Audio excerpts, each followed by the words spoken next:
ॐ सहना भवतु सहनौ भुनक्तु सह वीर्यं करवावहै तेजस्विनावधीतमस्तु मा विद्वेषावहै। ॐ शान्ति शान्ति शान्ति। नमस्ते।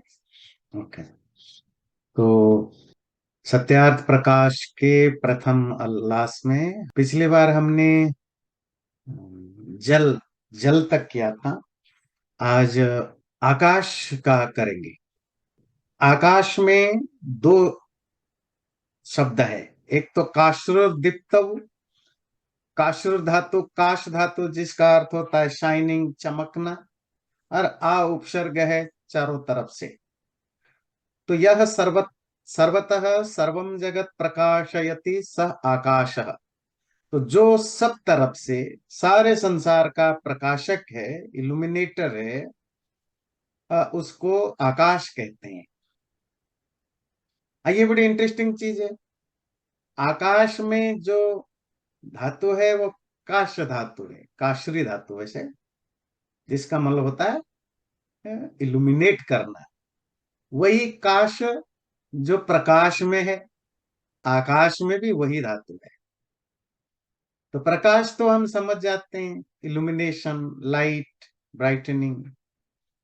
और या पर जो आकाश शब्द क्योंकि रूढ़ हो गया है स्काई के सेंस में, तो फिर हम उससे बेअड़ नहीं जा पाते। पर आकाश शब्द का लिटरेरी मीनिंग है यह सर्वत्र, क्या संस्कृत में दिया, यह सर्वत्र सर्वम जगत प्रकाशयति। जो असमनता चारों तरफ से, हर तरह से, हर किसी को प्रकाशित करे। तो आकाश को भी, स्काई को भी आकाश इसीलिए कहा जाता है क्योंकि जब हम ऊपर देखते हैं तो उसमें जो स्टार्स हैं, नक्षत्र हैं, रात को वो टिमटिमाते प्रकाश होता है, दिन में भी सूरज से प्रकाश होता है। तो जो जिसको हम स्काई कहते हैं, जो एक इमेजिनरी थिंग है, ध्यान रखिए, है ना। वैसे तो पूरा यूनिवर्स जो है, उसमें पांच चीजें हैं और उसमें एक आकाश तत्व है, ईथर, जो वैक्यूम है, खाली है, वो एक डिफरेंट थिंग है। पर नॉर्मली जिसको हम स्काई ऊपर देख के कहते हैं, देखो आसमान जिसको कहते हैं, फिर लोगों ने स्वर्ग की कल्पना भी उसे आसमान में किया।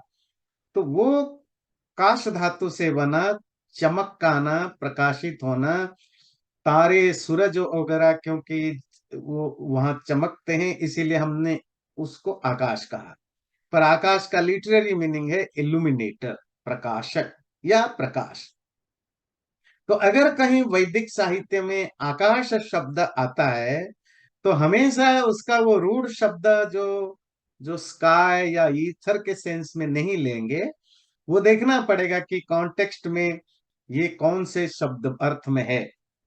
तो जो कोई भी इल्यूमिनेट करे वो भी आकाश हो सकता है, सूरज भी आकाश हो सकता है, दिया भी आकाश हो सकता है। ये ध्यान रखिए, कितनी इंटरेस्टिंग चीज जो आप यहाँ जानने को मिल रहा है। शब्द की लिटरेरी मीनिंग कुछ और है, और वो मीनिंग जहां जहां फिट बैठेगा कॉन्टेक्स्ट के हिसाब से, उसका वो अर्थ हो सकता है। पर हम तो जिंदगी भर आका वो, आप हिंदी पढ़े, संस्कृत पढ़े, कोई भी लैंग्वेज पढ़े, इवन संस्कृत के जो एक्सपर्ट हैं उनको भी बोलो, वो सीधे आकाश का मतलब स्काई कर देंगे, आसमान कर देंगे। तो जो बेसिक चीजें समझना जरूरी है, आकाश शब्द का अर्थ स्काई नहीं है। आकाश शब्द का एक अर्थ स्काई है, जो कि रूढ़ अर्थ है। वो भी इसीलिए क्योंकि सूरज और नक्षत्र दिखते हैं। जो जिस किसी में भी काश, चमक, प्रकाश, इल्यूमिनेशन की पोटेंशियल है, या करता है या होता है, वो सब आकाश हो सकते हैं। तो परमात्मा भी हो सकता है। अगर किसी वेद मंत्र में आकाश को प्रार्थना की गई, आकाश से, आकाश की वंदना की गई, तो वो आकाश तो ये मैटेरियल आकाश हो नहीं सकता, वो तो परमात्मा होगा। तो ये है आकाश। जहां जहां आपको कहीं कुछ कमेंट करना है करते रहिएगा। मुझे प्रश्न करना है आचार्य जी। हाँ बोलिए बीच में, हाँ जहां जहां लगता है जरूर बोलिए, हाँ। नहीं तो जो अ, पांच तत्व हैं उनमें जो आता है ईथर, उसे भी आकाश कहते।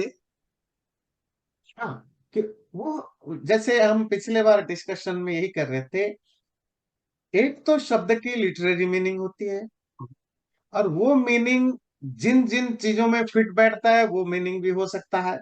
दूसरा, कुछ शब्द किसी पर्टिकुलर अर्थ के लिए स्पेसिफिकली यूज होते हैं एज ए टर्मिनोलॉजी, जिसको संस्कृत में कहते हैं पारिभाषिक शब्द। हम्म, जैसे जैसे अभी आकाश शब्द से हम ईथर लेते हैं, और इसमें कोई जो जो एटिमोलॉजिकली जो मीनिंग है वो ईथर में फिट नहीं बैठता ना। That's right. पर कैसे लेते हैं? बिल्कुल वैसे जैसे हर शास्त्र में बहुत सारे शब्द एक पर्टिकुलर मीनिंग के लिए ही यूज किया गया, उसी को टर्मिनोलॉजी कहते हैं। जैसे मैं बार बार आपको एग्जांपल देता हूँ, गुण, है ना। जब आप सांख्य दर्शन पढ़, ओके, गुण की सामान्य अर्थ क्या है? गुण मतलब क्वालिटी, अच्छे गुण, बुरे गुण, क्वालिटी। पर जब आप सांख्य दर्शन पढ़ते हैं, उसमें पढ़ते हैं जो मैटेरियल वर्ल्ड की जो बेसिक, जो फंडामेंटल स्टेज है, प्रकृति, उसके तीन कंपोनेंट है, उसको कहते हैं गुण, सत्व रजत तम। जब आप वैशेषिक दर्शन पढ़ते हैं, वहां गुण का से सत्व रजत तम का कोई मतलब नहीं। वहां 24 गुण होते हैं। ये जो यूनिवर्स में 24 टाइप अलग अलग चीजों में जो प्रॉपर्टीज होते हैं, प्रॉपर्टीज, वो 24 काउंट किया गया। वो 24 तरह के प्रॉपर्टीज हैं, उसको गुण कहा गया। जब आप व्याकरण पढ़ते हैं ना, संधि वगैरह में, तो उसमें कहते हैं अ को गुण करो, ई को गुण करो, ए हो जाता है। तो अ, ए, ओ, ये तीन जो लेटर है वो व्याकरण में, उनको गुण कहा जाता है। वैसे गुण अगर आप कोई राजनीति शास्त्र, अर्थशास्त्र पढ़ेंगे, वहां गुण का अर्थ होगा जो जो राज पॉलिटिकल जो स्ट्रेटेजी बनती है उसको गुण कहते हैं। और डिक्शनरी में ढूंढेंगे, गुण का एक अर्थ होता है रस्सी, रोप। तो गुण के बहुत गुण शब्द अलग अलग लिटरेचर में या अलग अलग टेक्स्ट में अलग अलग अर्थ में यूज हुआ है। वहां उनकी लिटरेरी मीनिंग नहीं देखी जाती। राइटर, ऑथर उस शब्द को वहां एक पर्टिकुलर सेंस में यूज किया, और उसको समझने के लिए क्या जरूरत है? आप कहेंगे हमें कैसे समझ में आएगा? तो ऐसा हर वो ऑथर जब किसी शब्द को उसकी लिटरेरी मीनिंग से अलग अपने किसी दूसरे स्पेसिफिक मीनिंग में यूज करता है, वो उसकी डेफिनेशन नीचे देता है, डेफिनेशन देता है। जैसे सांख्य जब भी आप पढ़ोगे, वो गुण को डिफाइन करेगा कि गुण का अर्थ यहाँ ये है, वो उस अर्थ में आप नहीं करेंगे। वैशेषिक उसको डिफाइन करेगा कि गुण का अर्थ ये है, दूसरा अर्थ नहीं है। तो मतलब वैशेषिक से जैसे ही आप आउट हो जाओगे, गुण शब्द का अर्थ 24 गुण नहीं होगा। तो ये अ, ऐसे ये हर शास्त्र की है, ऐसा नहीं कि संस्कृत में, आपकी अंग्रेजी में भी है। जब आप पॉलिटिकल साइंस पढ़ते हैं, इकोनॉमिक्स पढ़ते हैं, दूसरे चीजें पढ़ते हैं, वहाँ वही सेम वर्ड, साइंस, फिजिक्स में कुछ और मीनिंग है, वही इकोनॉमिक्स में कुछ और मीनिंग है। आप डिक्शनरी में टाइप करो, देखिए कैसे कैसे शब्द आते हैं। इसको कहा जाता है अंग्रेजी में टर्मिनोलॉजी, और संस्कृत में कहते हैं पारिभाषिक। अब ये जैसे पंच तत्वों के लिए आकाश शब्द आता, तो वो एक टर्मिनोलॉजी है। जैसे पिछले बार हम डिस्कस कर रहे थे पृथ्वी की, अब पृथ्वी तो अर्थ को कहते हैं, पर पंचमहाभूत में जो पृथ्वी है वो तो अर्थ नहीं है ना। वो अर्थ अर्थ होगा तो फिर कितना गड़बड़ हो जाएगा कि ये जो सारा संसार है वो पृथ्वी से बना है। तो वो क्या है? वो सॉलिड फॉर्म है। जो भी सॉलिड फॉर्म में होता है उसको पृथ्वी कहा जाता है। उसका पृथ्वी धर प्लानिट से कोई लेन देन नहीं, अर्थ प्लानिट से कोई लेन देन नहीं। और ये संस्कृत में भी है, दुनिया के किसी भी लैंग्वेज में आपको वो पैटर्न मिलेगा। तो धन्यवाद। आकाश जब ईथर सेंस में यूज होता है वो लिटरेरी मीनिंग नहीं होता। नहीं होता है, राइट। राइट। ठीक है ना। अग्नि जब पंच महाभूतों में एक यूज होता है, वो फायर नहीं है। है ना। तो इसी तरह जब जल है, वो पानी, पीने लायक पानी नहीं है। जो पृथ्वी है वो धरती प्लानेट नहीं है। तो मतलब पंच महाभूतों में जो पांचों के पांचों शब्द है वो टर्मिनोलॉजिकल वर्ड्स हैं। तो इनको आप ऐसे समझेंगे, पृथ्वी मतलब सॉलिड फॉर्म, जल मतलब लिक्विड फॉर्म, वायु मतलब गैस फॉर्म, अग्नि मतलब एनर्जी फॉर्म, और आकाश मतलब ईथर या वैक्यूम फॉर्म। सारा मैटेरियल वर्ल्ड के ये पांच ही फॉर्म होते हैं। ठीक है। आचार्य जी, ये तो फिर, धन्यवाद। सॉरी, नो आप नो। बोलिए। तो मुझे यही कहना था कि ये तो किसी भी लैंग्वेज की वीकनेस हुई ना, क्योंकि हर एक जो स्कॉलर है वो अगर एक ही शब्द को डिफरेंट कॉन्टेक्स्ट में यूज करे, and I think other people can exploit that कि लिसन उसमें तो ये कहा है, कि हमारा नहीं, शरीर। वो कंफ्यूजन नहीं होगा। देखिए, जो इकोनॉमिस्ट हैं, आप संस्कृत को छोड़ दीजिए, हमारे शास्त्रों को, आप जो इकोनॉमिस्ट है उसमें ऐसे हजारों वर्ड मिलेंगे, वर्ड्स जो जनरली किसी दूसरे अर्थ में यूज होता है। पर जब आप इकोनॉमी में जाते हैं, देखिए, जो क्लास में किसी भी सब्जेक्ट का जो टीचर होता है, सपोज आप में से कोई मेडिकल फील्ड में होगा, तो आप कहते हैं ये पीपल का पेड़ है, ये आम का पेड़ है। पर मेडिकल साइंस में तो, बायोलॉजी में तो ये नहीं पढ़ते ना कि पीपल का पेड़ है, आम का पेड़ है। उसके लिए एक स्पेसिफिक है ना, वो टर्म यूज करते हैं। वो बायोलॉजी पढ़ने वाला ही को ही पता है।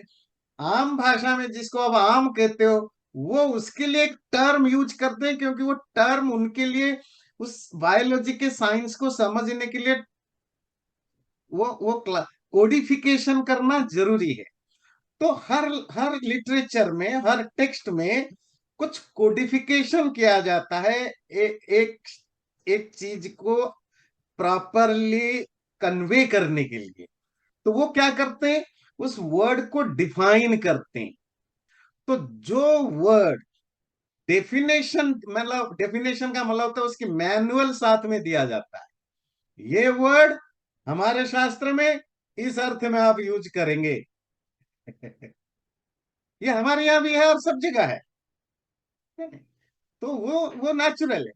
कॉमन आदमी रही कॉमन लोगों की बात, जी कॉमन आदमी कहाँ कंफ्यूज नहीं होता है। जो कम पढ़ा लिखा है उसकी लाइफ तो वैसे ही कंफ्यूज है। वो रिलीजन में कंफ्यूज है, पैसा कमाने में कंफ्यूज है, जॉब में कंफ्यूज है। से इग्नोरेंट व्यक्ति या हाफ नॉलेज व्यक्ति की लाइफ ही कंफ्यूजन में भरा होता है। पर जैसे जैसे आपका ज्ञान बढ़ता जाएगा, आपकी क्लैरिटी होती जाएगी। देखिए, दुनिया में कोई भी चीज फ्री में तो आता नहीं है, और कंफ्यूजन को दूर करना भी फ्री में नहीं होता। You have to put your efforts to clarify your confusion. और वो एफर्ट्स होता है पढ़ना। तो जितना हम पढ़ते हैं, जैसे मेरी हैंडीकैप सी है, बहुत सारी चीजों को मैं नहीं समझ सकता। आप कोई वर्ड यूज करेंगे, मुझे समझ में नहीं आता है। फिर मुझे पूछना पड़ता है, अच्छा ये वर्ड वहां क्या यूज हुआ, अच्छा इस सेंस में यूज हुआ। इसी तरह जब मैं कोई चीजें पढ़ाता हूँ, आपकी हैंडीकैप सी है, आप पूछते हैं अच्छा ये शब्द इस अर्थ में यूज हुआ है। हर व्यक्ति अपने शास्त्रों के जो शब्द है, वो उस शब्द के मास्टर है। वो उस बाकी शब्दों के बारे में पता नहीं। इसीलिए तो निरुक्त कहता है, निरुक्त में बड़ा सुंदर कहते हैं, बहुश्रुतो भूयास भूयाहा। वो कहता है ज्यादा से ज्यादा पढ़ना सीखो, ज्यादा से ज्यादा अलग अलग लिटरेचर पढ़ना सीखो। कहते हैं जितना ज्यादा से ज्यादा पढ़, अलग अलग टाइप की चीजें पढ़ोगे, आपका ज्ञान तो बढ़ेगा ही बढ़ेगा, आपका सम्मान भी बढ़ेगा। वो कहते हैं ज्ञान भी बढ़ता है, सम्मान भी बढ़ता है, नेचुरली। जो जितने ज्यादा जानेगा, उसका ज्ञान उतना बढ़ेगा, उसकी चीजें क्लैरिटी भी उतनी होगी, लोगों का प्रॉब्लम को सॉल्व भी उतना आसानी से करेगा, और रिस्पेक्ट वैसे ही बोनस में मिल जाता है। तो वो तो है ही, कंफ्यूजन तो आम आदमी को कहाँ नहीं है। अगर कंफ्यूजन वैसे ही दूर हो जाए, तो फिर पढ़ने लिखने जो हार्ड वर्क है वो कहाँ जाएगा। पर कई पढ़ना बार लिखना ज्यादा है पढ़ने से करना। कंफ्यूजन बढ़ जाता है आचार्य जी। वो जो आज बाद में डिस्कस करने वही इसी का परिणाम है कि उसको थोड़ा ज्यादा कोई पढ़ नहीं, वो लिया। तो डिस्कस करेंगे। हाँ ठीक। करेंगे। तो अगला शब्द लेते हैं, अन्न शब्द। तो परमात्मा को अन्न भी कहा जाता है। भाई अन्न क्यों कहा जाता है, अन्न का क्या अर्थ है? अधभक्षणे, अध धातु है जिसका अर्थ होता है खाना। अद्यते अत्ति च भूतानि तस्माद अन्नम तदुच्यते। अन्न को अन्न इसीलिए कहा जाता है, अन्न मतलब फूड, क्योंकि इसको खाया जाता है। अद्यते और अत्ति, ये दूसरों को खा जाता है। अब ये बड़ा इंटरेस्टिंग है ना, तैत्तिरीय उपनिषद की 2:2 में ये आता है। हमने तैत्तिरीय उपनिषद में भी पढ़ा था। फूड को अन्न क्यों कहते हैं? क्योंकि अद्यते, अध धातु से ता प्रत्यय करने पर अन्न बनता है, क्योंकि इसको खाया जाता है। और दूसरा बड़ा और इंटरेस्टिंग दिया, क्योंकि ये खुद खा जाता है। तो अन्न का दो वो काम होता है, वो खाया जाता है और खाता है। तो हम जिसको खाते हैं उसको अन्न कहते हैं, और अन्न खाने से भी हम खाए, अन्न के द्वारा भी हम खाए जाते हैं।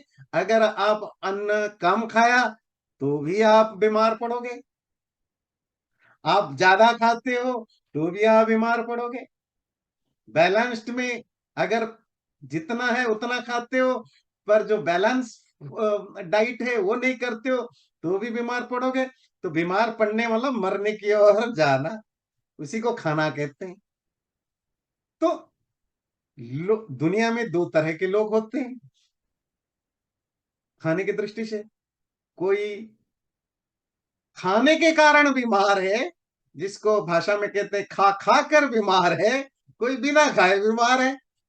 जो माल न्यूट्रिशन है, जो गरीब लोग हैं, उनकी बीमारियां है माल न्यूट्रिशन से रिलेटेड है, डिफिशियंसी ऑफ विटामिन और दूसरी चीजों के कारण वो बीमार है, तो वो मरते। और जिनके पास है वो ज्यादा खा लेते हैं, तो डायबिटीज, कोलेस्ट्रॉल, फैट इन चीजों के चक्कर में वो बीमार पड़ते हैं। तो at the end of the day देखिए, हर कोई अन्न खाता है, हर कोई बीमार है, या तो कोई डेफिशिएंसी के कारण या एक्स्ट्रा हो जाने के कारण। तो बड़ा इंटरेस्टिंग है ना। तो अन्न उसको कहते हैं जिसको खाया जाता है, और जो आपको खा जाता है। नहीं, मैं ये इसमें कौन सा रूट वर्ड है? आ इज ए रूट वर्ड? नहीं, अद अद धातु है, अद। अद, ओके। तो ध को न हो जाता है, अद धातु प्लस त प्रत्यय, तो त थ द ध न पांचवा वर्ण हो जाता है दोनों। तो अन्न डबल न हो जाता है। तो अद धातु मतलब अति, खाना। तो यहाँ दोनों अर्थ में होता है, खाने वाला या जिसको खाया जाता है। और ये जो डेफिनेशन है, ये डेफिनेशन तैत्तिरीय उपनिषद का, ऐसा नहीं कि ये कोई ऐसा ही व्याकरण में या ग्रामर में मिलता है, नहीं। तैत्तिरीय उपनिषद की ऋषि अन्न को वैसे डिफाइन किया है, अन्न उसको कहते हैं जिसको खाते हैं या जो दूसरों को खा जाता है।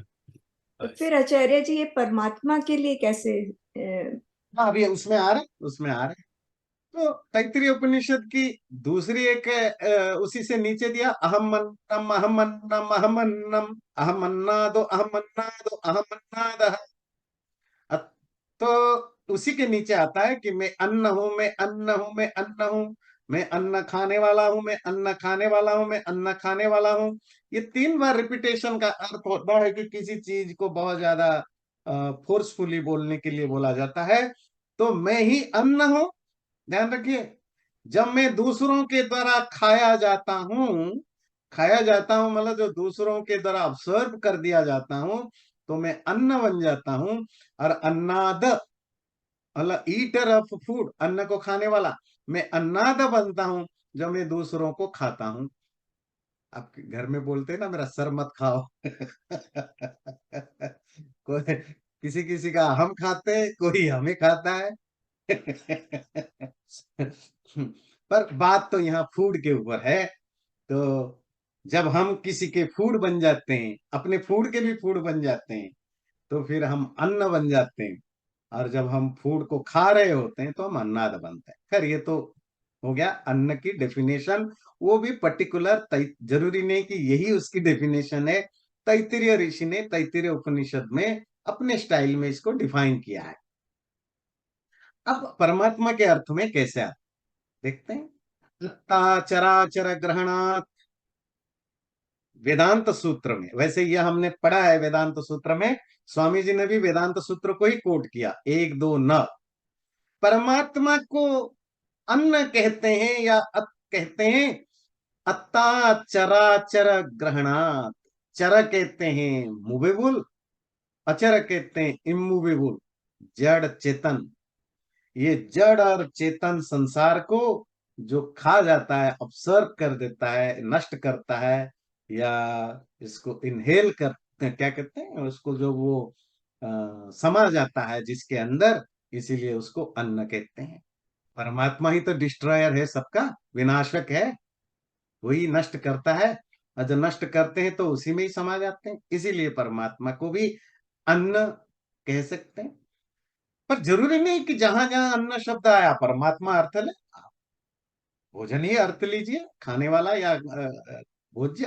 पर अगर कहीं अन्न शब्द यूज हुआ है कि उस अन्न से सारा संसार पैदा हुआ, उस अन्न को सब प्रणाम करो, उस अन्न को ऋषि मुनि तब तब, तो वहां अन्न का अर्थ तो खाना नहीं होगा ना। तो इसका मतलब वो अन्न परमात्मा जो संसार का अत्ता खाने वाला, संसार को खाने वाला, मतलब संसार को निगलने वाला, जब प्रलय होता है तो संसार कहाँ समा जाता है? उसी परमात्मा में। परमात्मा उस विशाल समुन्दर के तरह है जिसके अंदर चीजें उगल भी सकता है, बाहर भी सकता है, और वो निगल भी सकता है। तो इसीलिए परमात्मा को भी अन्न शब्द से परमात्मा का अर्थ हो सकता है। अगर वेदों में कहीं अन्न शब्द का कोई ऐसी कॉन्टेक्स्ट है जहां वो चेतन के तरह लगता है, तो वहां उसका अर्थ परमात्मा भी होगा। जैसे स्वामी जी हिंदी में दे रहे हैं, जो सबको भीतर रखने और सबको ग्रहण करने योग्य है। मतलब जो सबको अपने अंदर समा लेता है, अंग्रेजी में कहें जो contain everyone and observe everyone, animate and inanimate of the world, जो सबको अपने अंदर धारण करता है, कंटेन करता है, और जब प्रलय होता है या नष्ट होता है तो अपने अंदर ऑब्जर्व कर लेता है, तो उससे ईश्वर के अन्न शब्द भी है। जैसे गुलर के फल में कृमि उत्पन्न होके उसमें रहते हैं, उसी में नष्ट हो जाते हैं, वैसे परमेश्वर के बीच में सब जगत की अवस्था है। गुलर कहते हैं, गुलर जानते हैं हिंदी में, जानते हैं गुलर? वैसे फिग होता है, फिग है ना। फिग जो होता है, आपको जानते हैं फिग जब पक जाता है या होता है, उसके अंदर कीड़े होते हैं। फिग तो चारों तरफ से बंद है, तो अंदर से कीड़े कैसे आ गए? अब जो भी रीजन हो तो कोई ना कोई साइंटिफिक रीजन होगा। तो ये जस्ट एग्जाम्पल है। जैसे फिग के अंदर, वो गुल्लर के अंदर कीड़े पैदा हो जाते हैं उसी के अंदर, अब मर भी उसी के अंदर जाते हैं। इसी तरह हम सब या पूरा का पूरा यूनिवर्स कहाँ पैदा होता है, उसकी लोकेशन क्या है? वही परमात्मा। तो पूरा कॉस्मोस, ब्रह्मांड और ब्रह्मांड के हर चीज उसी में ही पैदा होता है, उसी में ही खेलता कूदता है, उसी में ही रमता है, और नष्ट होने पर उसी में ही समा जाता है। तो इसीलिए वो अन्न भी है, अन्नाद भी है, और अत्ता। इस सेंस में एग्जाम्पल दिया। अगला लेते हैं, वसु शब्द। वस निवासी, हैबिटेट, अबोर्ड, रहना। तो जिसमें रिजाइड किया जाता है, रहा जाता है, रेजिडेंस। तो वसु की लिटरेरी मीनिंग होगी रेजिडेंस, अबोर्ड। वसंती भूतानि यस्मिन, अथवा यह सर्वेषु भूतेषु वसति स वसु ईश्वर। जिसमें सभी प्राणी या क्रिएचर वास करते हैं, रहते हैं, या जो सभी प्राणियों में रहता है, उसको वसु कहते हैं, वो परमात्मा है। जिसमें सब आकाश आदि पंचभूत और बाकी चीजें रहते हैं, जो सबके अंदर रहता है। एक शब्द आया वसु। वसु में वही रूट है जो वास में है, जो निवास में है, अबोर्ड, जिसमें रहा जाता है। तो परमात्मा को अगर कभी कभी वसु शब्द परमात्मा के अर्थ में भी यूज हुआ होगा, इसका क्या मतलब है? वहां आप करेंगे, क्योंकि परमात्मा में हर कुछ रहता है, परमात्मा वसु है। और सिर्फ इतना नहीं, वो परमात्मा सर्वेषु भूतेषु वसति, सभी क्रिएचर में, जड़ हो चेतन हो, सबके अंदर परमात्मा रहता है। तो दोनों ऑप्शन के कारण भी परमात्मा भी वसु शब्द से समझा जा सकता है। पर जरूरी नहीं कि वसु शब्द का अर्थ परमात्मा ही करे। ये मैं हमेशा डिस्क्लेमर बताता रहता हूं हर शब्द के बाद। जरूरी नहीं कि वसु शब्द का अर्थ परमात्मा ही है। वसु शब्द का अर्थ आपका घर भी हो सकता है, पृथ्वी भी वसु है, सोलर सिस्टम भी वसु है, ब्रह्मांड भी वसु है, जंगल भी वसु है, समुन्दर भी वसु है। वसु मतलब रेजिडेंस, जिसमें कोई रहता है। पर परमात्मा भी हो सकता है अगर कोई ऐसा कंटेक्स्ट हो। सपोज कहीं कहा गया सारा ब्रह्मांड जिसमें समाया है, मैं उस वसु को नमन करता हूं, तो वहां वसु का अर्थ तो घर नहीं होगा, वसु का अर्थ तो समुद्र नहीं होगा, सोलर सिस्टम नहीं होगा, तो परमात्मा होगा। तो यह है वसु। रुद्र शब्द, रुधिर अश्रु विमोचनी, आंखों से पानी बहाना, रोना। रुदेरिणी लोपश्च, इस णिजंत धातु से। तो रुद धातु है, रुद अर्थ का होता है रोना, आंसू बहाना। तो रुद्र किसको कहते हैं? जो आपके आंसू बहाता है, जो रुलाता है, उसको रोदयति इति रुद्र। तो कोई भी जो माफिया है, बदमाश है, आपकी शत्रु है, वो भी रुद्र है। अगर आपको दुख देता है, कष्ट देता है, आपके घर में भी कोई आपको टर्चर करता है, परेशान करता है, वो भी रुद्र है। कहते हैं ना, आज आज उसकी रुद्र रूप, वो आज रुद्र रूप धारण कर रखा है। मतलब गुस्से में लाल पीला फेंक मान गाली देना, पता नहीं क्या क्या करता रहता है, तोड़ फोड़। रुद्र रूप है, रुलाने वाला रूप है। अब बड़ा इंटरेस्टिंग है, परमात्मा भी रुद्र कहला सकता है। क्यों? क्योंकि परमात्मा कितने करोड़ों लोगों को रुलाता है। जब किसी के घर में कोई मर जाता है तो लोग रोते हैं कि नहीं रोते? जब उसको पर यहाँ स्वामी जी क्या अर्थ देते हैं? दो चीजें। जब हमें कोई कष्ट होता है, वो कष्ट अपने बुरे कर्मों के फलों के कारण जब कष्ट देते हैं, तो परमात्मा दुष्ट लोगों को अपने कर्मों के अनुसार रुलाता है, कष्ट देता है, इसीलिए रुद्र है। और वैसे तो हर व्यक्ति के लिए परमात्मा एक ना एक दिन रुद्र होता है। जब हमारा कोई अपना मर जाता है तब तो हम रोते हैं। अब मरना परमात्मा की व्यवस्था के काम है, इसलिए उसको रुद्र कहते हैं। भाई तो वे पुराणों में जो शिव है उसको रुद्र कहते हैं। जो महादेव शंकर, बड़ा इंटरेस्टिंग है। शिव शंकर रुद्र ये सब वेदों में परमात्मा के लिए आता है, और इनके अर्थ भी बड़े प्यारे होते हैं। शिव का अर्थ होता है मंगल, ऑस्पिशियस, वेलबींग। शंकर का अर्थ होता है शम, मतलब अच्छा, कर मतलब करने वाला, वेल विशर, वेल डूअर, जो हमारा भला करता है। रुद्र मतलब रुलाने वाला। ये तो खैर माइथोलॉजी में, पुराणों में शिव को कहा जाता है क्योंकि वो गुस्से में शाप दे देते हैं और प्यार में बहुत कुछ दे देते हैं, इस सेंस में उन्होंने यूज किया। पर वैदिक साहित्य में शिव का अर्थ मंगल, जैसे आप पढ़ते हो ना, उसमें शिव संकल्प सूक्त में, तन्मे मनः शिव संकल्पमस्तु, वो मेरा मन शिव संकल्प वाला बने। क्या मतलब है? शिव मतलब मंगल, अच्छे अच्छे विचार वाला बने। नमः शंभवाय च मयोभवाय च, नमः शंकराय च मयस्कराय च, नमः शिवाय च शिवतराय च। ये वेद का मंत्र है। परमात्मा को क्या कहा? कि तुम शंकर हो, तुम शिव हो, तुम मयस्कर हो। मय का मतलब सुख है। पर यही चीजें फिर जब वो पुराणों में जाते हैं, वो माइथोलॉजिकल स्टोरी बन जाते हैं, फिर वो कैरेक्टर्स वगैरह बन जाते हैं, फिर वो एक दूसरी चीज बन जाती है। पर आपको समझ में आया, रुद्र मतलब रुलाने वाला, परमात्मा को रुद्र कहते हैं, क्योंकि वो जब कर्म के हिसाब से व्यवस्था में बुरे बुरे फल देता है या कष्ट देता है, इसीलिए वो रुद्र है। और जब अच्छा फल देता है तो हम तारीफ करते हैं कि भगवान की बड़ी कृपा है मेरे ऊपर, तब वो भगवान शिव हो जाता है। जब कुछ बुरा होता है तो कहते हैं कि वो क्रिश्चियनिटी में होता है ना, रैथ ऑफ गॉड, है ना, भगवान का गुस्सा है, भूकंप हो रहा है, क्यों? क्योंकि ये भगवान का गुस्सा है। ये सुनामी क्या है? गॉड्स रैथ है। तो आजकल हिंदुओं में भी ये बीमारी आ गई है, भगवान की गुस्सा, भगवान, ये सब चीजें भगवान की ना गुस्सा होती है ना प्यार होता है, ये तो नेचर का सिस्टम है। आचार्य जी, ठीक है, आपने तो सब रुद्र मला मतलब रुलाना। बता दिए, जरा शिव तराय का मतलब ही बता दीजिए। तराय मतलब क्या है? अच्छा, ये तरह शब्द जो है ये सुपरलेटिव सफिक्स है।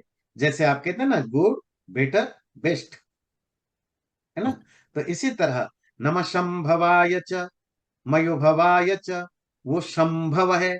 शम कहते हैं कल्याण, कल्याण कल्याण का ओरिजिन है। मयोभवाय, मय कहते हैं सुख, हैप्पीनेस, वो हैप्पीनेस का भी ओरिजिन है। नमः शंभवाय च मयोभवाय च, नमः शंकराय च मयस्कराय च, वो शंकर है, शमला शांति, पीस मेकर, वो शांति देने वाला है। मयस्कराय, और सुख भी देने वाला है। नमः शिवाय च शिवतराय च, वो शिव भी है। शिव मतलब कल्याण, और शिवतर एक्सीडिंग बेनेवोलेंट। एक तो बेनेवोलेंट है ही, और बेनेवोलेंट से ऊपर भी कुछ है, वो भी वही है। तो तरह एक्सीडिंग मतलब अच्छा, सुपरलेटिव होता है ना, सुंदर सुंदर तरह सुंदरतम, उसी सेंस में ये यूज हुआ है। ठीक है। Thank you. और रुद्र शब्द को समझाने के लिए स्वामी जी ने एक बड़ा सुंदर कोट किया है शतपथ ब्राह्मण का। यन्मनसा ध्यायति तद्वाचा वदति, यद्वाचा वदति तत्कर्मणा करोति, यत्कर्मणा करोति तद अभिसंपद्यते। और ये यजुर्वेद का भी वचन, यजुर्वेद के ब्राह्मण मतलब शतपथ ब्राह्मण का। व्यक्ति जो मन से सोचता है या कॉन्सेंट्रेट करता है, सोचना नहीं, मन से जिस चीज को कॉन्सेंट्रेट करता है उसी को वाणी से बोलता है, और उसी को कर्म से ही करता है, और जैसा करता है उसी तरह का फल उसको मिलता है।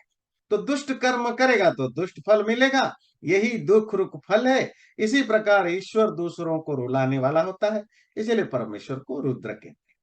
पर ये जो स्टेटमेंट है ये वाली शतपथ ब्राह्मण का, ये कर्म सिद्धांत से रिलेटेड है।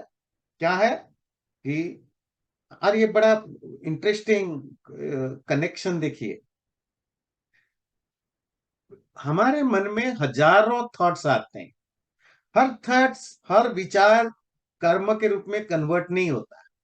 जो विचार बहुत इंटेंसिफाइड हो जाता है, घनीभूत हो जाता है, जिसके लिए शब्द यूज किया ध्यायति, विचारयति नहीं, मतलब जब आप बहुत फोकस्ड हो जाते हैं किसी थॉट पर, फिर उसी तरह के आप बोलते भी हो और करते भी हो। वो फिर आपकी बॉडी में और आपकी लैंग्वेज में, स्पीच में भी वो रिफ्लेक्ट करता है। और जैसा आप बोलोगे करोगे, उसी के अकॉर्डिंग आपको फल भी मिलेगा। अच्छा सोचोगे, अच्छा फोकस करोगे तो अच्छा बोलोगे, अच्छा करोगे। बुरा बोलोगे तो बुरा, फोकस करोगे तो बुरा बोलोगे, बुरा करोगे। तो इसी, ये कर्म सिद्धांत है। स्वामी जी इसी कर्म सिद्धांत की ब्राह्मण वाक्य को कोट करके कहते हैं, जब आप बुरा सोचते हो, बुरा बोलते हो, बुरा करते हो तो दुख भोगते हो, और वो जो दुख परमात्मा के द्वारा दिया जाता है, इसीलिए परमात्मा को उस समय रुद्र कहा जाता है, क्योंकि वो रुलाता है, हमारा रोने का कारण परमात्मा बनता है, इसीलिए रुद्र के। रुद्रमाला कोई शब्द है? हाँ जी, हाँ जी। रुद्रमाला, रुद्रमाला, माला माला मोह से। ओ रुद्रमाला, रुद्राक्षमाला। रुद्राक्ष माला, हाँ जी, रुद्राक्ष से बनती है। अच्छा हाँ, उसी को, ये होगा। That's right, thank you Bhushan ji. हाँ, वो रुद्राक्षमाला क्या है समझ लीजिए। वो एक फल होता है, फल की बीज होती है, उसको रुद्राक्ष कहते हैं। ये ज्यादातर जो, अच्छा, जैसे जो वैष्णव होते हैं ना, मतलब विष्णु के भक्त होते हैं, वो तुलसी की माला, तुलसी की पेड़ की से माला बना के लकड़ी से उसको पहनते हैं। उसकी अपनी माइथोलॉजिकल स्टोरीज हैं। इसी तरह जो शैव होते हैं, शिव भक्त होते हैं, वो रुद्राक्ष एक फल होता है, उस फल की जो बीज है उसको रुद्राक्ष कहते हैं, उस बीज से माला बना के पहनते हैं। अच्छा, इसको रुद्राक्ष क्यों बोला जाता है? क्योंकि पुराणों में जो शिव या रुद्र है, उसकी 3 आंखें हैं। ये जो बीच में एक आंखें है ना, तो वो जो रुद्राक्ष है, वो जो फल, जो बीज है, उसमें वो शिव की आंख के तरह उसकी वो दिखाई देगा आपको, उसके चारों तरफ। वो तो गोल होता है, तो वो तीसरी आंख के तरह आपको दिखाई देगा। तो इसीलिए, क्योंकि वो मिल गया ऐसा, तो उन्होंने इसको यूज करने लग गए, तो वो बन गया रुद्राक्ष। उसकी माला वो पहनते हैं और उसी से जप करते हैं। कोई भी वैश्य जो जप करने में भी यूज करते हैं, कोई भी वैष्णव कभी भी रुद्राक्ष माला से जप नहीं करेगा, हो ही नहीं सकता। तो वैष्णव के हाथ में जब भी कोई माला होगी, जप करने की माला, वो तुलसी की पेड़ से बनी हुई लकड़ी से बनी होगी। जो शैव हैं, वो रुद्राक्ष माला यूज करते हैं। शैव कौन है? वैष्णव तो आप जानते हैं, ईस्टर्न में भरे पड़े हैं, इस्कन है, गौड़ीय मठ है, जितने भी विष्णु विष्णु कृष्ण राम, इन सब चीजों को भगवान मानते हैं, वो सब वैष्णव हैं। शिव को परमात्मा मानने वाले शैव हैं, वो यहाँ आपको तो कम मिलेगा। पर जो शंकराचार्य होते हैं ना, जैसे 4 शंकराचार्य पीठ हैं, उनके जो महंत हैं, या शंकराचार्य ट्रेडिशन के जो दूसरे अलग अलग सेक्ट हैं, जैसे चिन्मय मिशन है, बाय द वे, वो शंकर के फॉलोअर्स में आते हैं। और जो शंकराचार्य होते हैं, वो सब शैव होते हैं। उनकी जो, वो शिव भक्त होते हैं, तो उनके वहां रुद्राक्ष मिलेगा। बात क्लियर है? हाँ जी। रुद्राक्ष, सो तुलसी, रुद्र प्लस अक्षु, रुद्र अक्ष अक्ष अक्ष। अक्ष मतलब आंख, हाँ जी। रुद्र प्लस अक्ष, रुद्र का आंख, शिव की आंख। तो अगला है, अब हम शिव की बात कर रहे थे, तो अब थोड़ा नारायण पर आ जाते हैं, विष्णु पर। पुराणों में नारायण शब्द, नारायण किसको कहा जाता है? विष्णु को। जो वैष्णव होते हैं, विष्णु को मानने वाले, तो उसके लिए जो और एक शब्द यूज करते हैं, वह है नारायण। ये विष्णु के लिए यूज होता है। पर वेदों में नारायण शब्द किस अर्थ में यूज होता है? वेद मतलब वेद, ब्राह्मण, उपनिषद, धर्मशास्त्रों में नारायण, वो तो परमात्मा के लिए यूज होगा। क्यों यूज होगा उसके, वो देखिए। ये मनुस्मृति का श्लोक कोट कर रहे हैं स्वामी जी। आपो नारा इति प्रोक्ता, आपो वै नरसूनवः, ता यदस्य आयनम, या ता यदस्यायनम पूर्वम तेन नारायणः स्मृत। मनुस्मृति की 1:10। आपो कहते हैं पानी, पानी नारा है, और जीवात्मा नरसूनव, मनुष्य का जो संतान है, मतलब जीवात्मा, उसको भी नार कहते हैं। और उस नार का जो अयन है, अयन कहते हैं, जो रिफ्यूज है, आश्रय है, उसको नारायण कहते हैं। ये मनुस्मृति में नारायण को डिफाइन किया गया। जल, प्राण और जीवों का नाम नार है। तो नार शब्द तीनों अर्थ में यूज होता है। जल मतलब वाटर, प्राण मतलब वाइटलिटी, जीव मतलब क्रिएचर।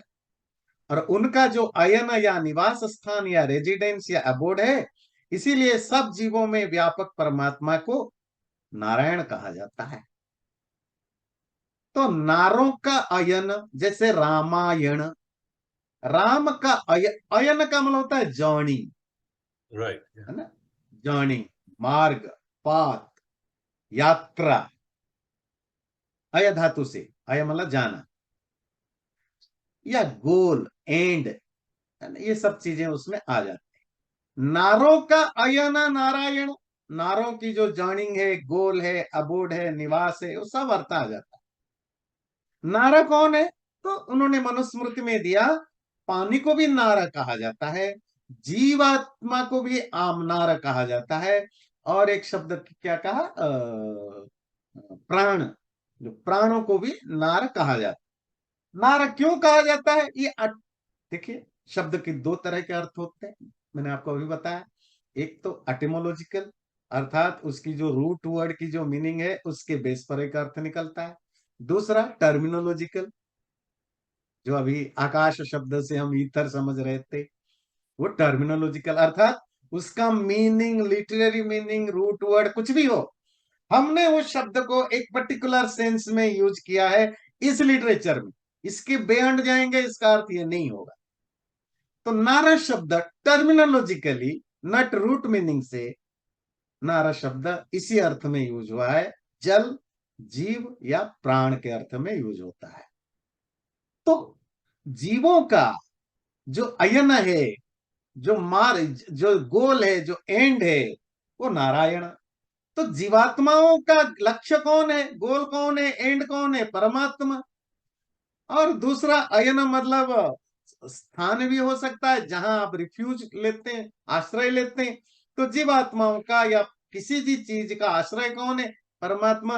इसलिए परमात्मा को नारायण कहते हैं। ऐसा स्वामी जी का इंटरप्रिटेशन नहीं, ऐसा मनुस्मृति में इंटरप्रिटेशन किया गया है, और स्वामी जी इसको कोट कर रहे हैं। समझ में आया है ना? शास्त्र बहुत इंपॉर्टेंट रखते हैं। और स्वामी जी की एक बहुत बड़ी इंटरेस्टिंग खूबी है ना, वो अपना सोच थोपते नहीं है, और अगर कहीं अपनी बात करते भी हैं जो हमें लगता है ये स्वामी जी की स्टेटमेंट है, उसके लिए फिर वो एविडेंस देते हैं कि जो मैंने ये कहा ऐसा क्यों कहा, उसकी रेफरेंस आपको ये ग्रंथों में मिलता है।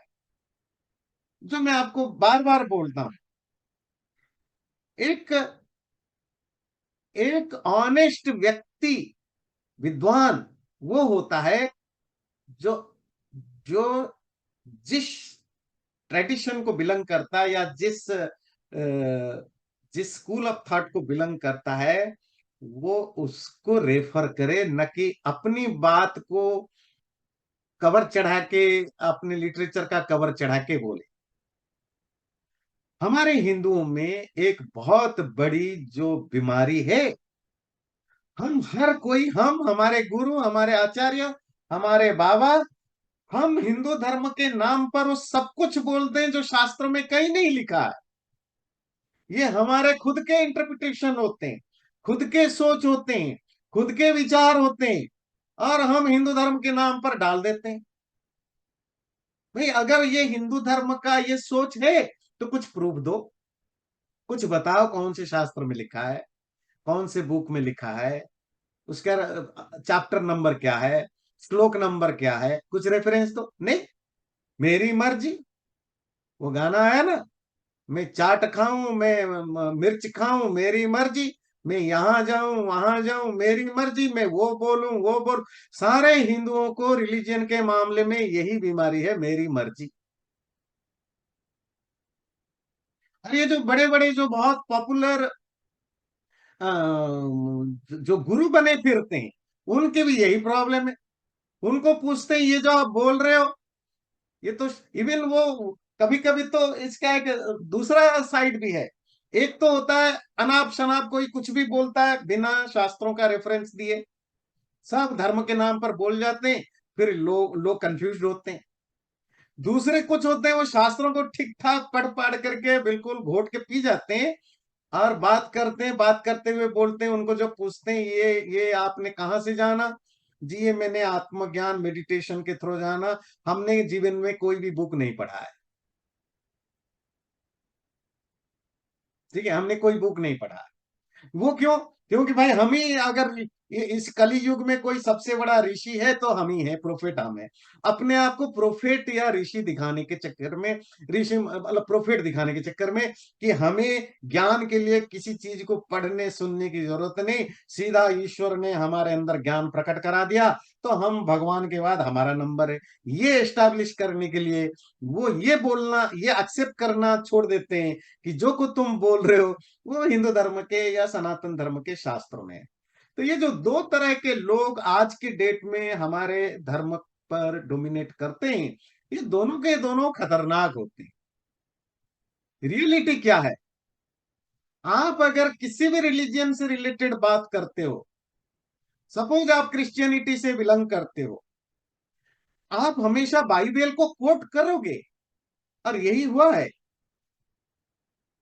क्रिश्चियनिटी में हजारों सेक्ट हैं, ये सिर्फ सेक्ट हिंदुओं में नहीं होता है, सब रिलीजन में है। सेक्ट, सब सेक्ट, कम से कम 3000 से ज्यादा सेक्ट क्रिश्चियनिटी में है, पता है ना। ये दोष मत दीजिए कि हिंदुओं में सबसे ज्यादा सेक्ट है, नहीं नहीं नहीं नहीं नहीं, ये गलतफहमी है। अकेले अमेरिका में ही कम से कम 50-60 तरह के सेक्ट, आपको ह्यूस्टन में ही कम से कम 20-25 सेक्ट तो वैसे ही देखने को मिल जाएगा, चलो गूगल करिए, अलग अलग चर्च। सेक्ट बहुत होते हैं। सेक्ट क्यों होते हैं? एक दूसरे से विचार नहीं मिलता, पर कोई, हर व्यक्ति जो वो एक ऑनेस्टी अपनाते हैं, वो हमेशा अपने बाइबल को कोट करते हैं, और जहां वो बाइबल से एग्री नहीं करते वो बोलते हैं ये हमारा गुरु ने ये, क्योंकि सेक्ट बनने का मतलब उनका कोई दूसरा प्रोफेट आ गया जीसस के बाद, उसको कोट करते हैं। इस्लाम में भी वही है, बुद्धिज्म में भी वही है, हमारे हिंदुओं में पुराने आचार्य लोग भी वही थे, जैसे शंकराचार्य, रामानुजाचार्य, ठीक है, उन्होंने अलग अलग सेक्ट बनाया, अलग अलग थॉट एस्टेब्लिश किया, पर हमेशा शास्त्रों को कोट किया। ठीक है, उन्होंने उसके इंटरप्रिटेशन को चेंज किया, हो सकता है वो उनकी अपनी एजेंडा हो, पर वो हमेशा कोशिश करते रहे कि वो शास्त्रों के द्वारा ही वो बात रखी जाए।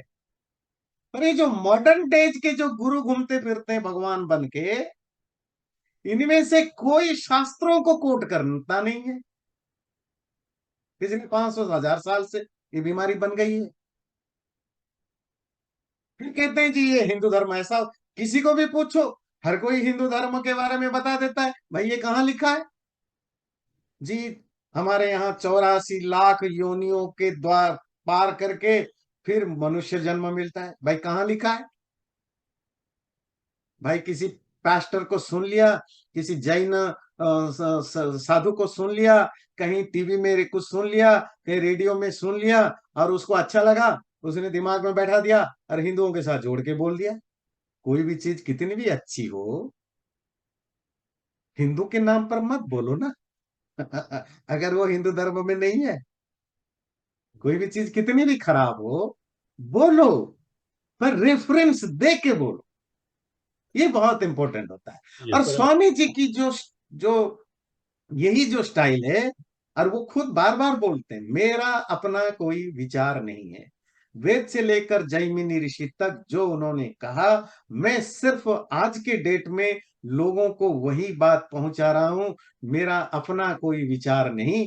आप उसमें एग्री करते हो नहीं करते हो, आपको एग्री नहीं करते हो आप चेंज कर सकते हो, एग्री करते हो तो भी आप उन शास्त्रों को पढ़ के कंफर्म करो। ये स्वामी जी बहुत सारे जगह ये बोलते रहते हैं, तो ये खास बात है, शास्त्रों को प्रमाण मानो, न कि व्यक्ति को।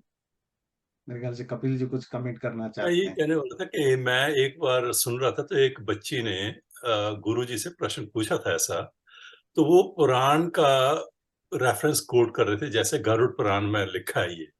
तो अब पुराण तो लोगों के लिए वो भी धर्मशास्त्री हैं, तो उसके लिए that's how they are convincing. So जो गुरु हैं वो they are quoting these Puranas as a reference point. So उनको ये कौन बताए कि ये पुराण जो है they are the stories which were made to make people understand the basic जो लाइफ के वो है फंडास। तो दैट्स वेयर द वो एक प्रॉब्लम। ये एक थर्ड टाइप की प्रॉब्लम है। हाँ जी। ठीक है, मुझे लगता है ये प्रॉब्लम ज्यादा ज्यादा प्रॉब्लमेटिक नहीं है बाकी दोनों के कंपैरिजन। बाकी दोनों में जहां बिना रेफरेंस दिए कुछ भी बोल जाते हो, है ना। अब दूसरा, सबको शास्त्र पढ़ के बोलते हो और कहते हो मैंने कोई शास्त्र से कोट नहीं किया, ये मेरा विचार, ये दोनों खतरनाक है। अब आते हैं थर्ड पर, जो लोग किसी भी प्रॉब्लम की या किसी भी ज्ञान के लिए कोट करते हैं पुराण को, ठीक है, वो उनकी कम अंडरस्टैंडिंग है या उनकी सेक्ट, जो जिस पर्टिकुलर सेक्ट को बिलोंग करते हैं उस सेक्ट के हिसाब से वही मान्य है। और कॉमन लोग मूर्ख हैं, पढ़े लिखे नहीं है, तो वो उसको मानते हैं। पर इस प्रॉब्लम का सल्यूशन होता है और नेचुरल है।